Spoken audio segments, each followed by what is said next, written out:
Reporters ask questions at press briefings. Spokespeople answer them. It's neither the time nor the place for kibitzing or moralizing, and it's certainly not appropriate for a press secretary to lay down special rules for who gets to ask questions or how those questions need to be prefaced or proffered. To be clear, Sanders did not insist reporters cooperate with her new "tell me what you're thankful for" first rule. But she certainly set the expectation.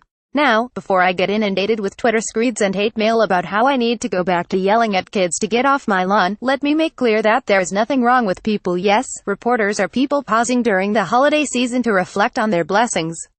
I get it. Even I have to admit it was nice to see hard-bitten reporters express thanks to their families, to the troops, and to our democratic ideals.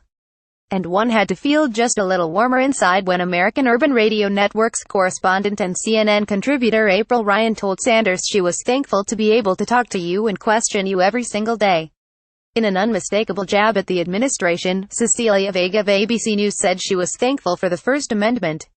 Were that we all? And I guess that's the point.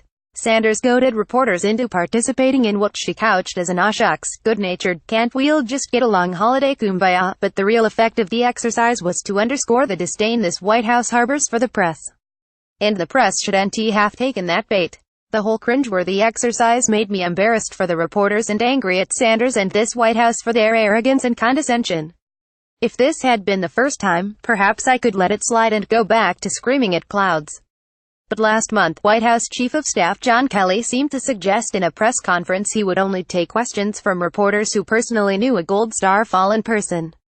And on any given day, Sanders continues to badger reporters about what they may ask and how many times they may ask it, all the while racing off to call on the next reporter before she even finishes the answer she is giving. Heaven forbid she should have to deal with follow-ups. Look, I wasn't the best podium jockey in the world when I was spokesman for the Department of State and the Pentagon. Far from it. There were times I didn't want to deal with follow-ups, either. There were times I wasn't as complete in my responses as I should have been, times when I got pugilistic with a reporter or two, sometimes justified, most times not. And without question, there were times when I tried to place limits and controls on how we were going to address certain issues, especially when I had a guest briefer up there with me. But I can't remember a single time when I told a reporter he or she needed to qualify him or herself before asking me something. And if I had, I may well have been fired. Rightly so. Credentialed media are credentialed for a reason, and that's all the reason they need to be in that briefing room. Sanders got away with it on Monday, playing off the Thanksgiving holiday. And most folks took it in stride. Hope that's where it ends.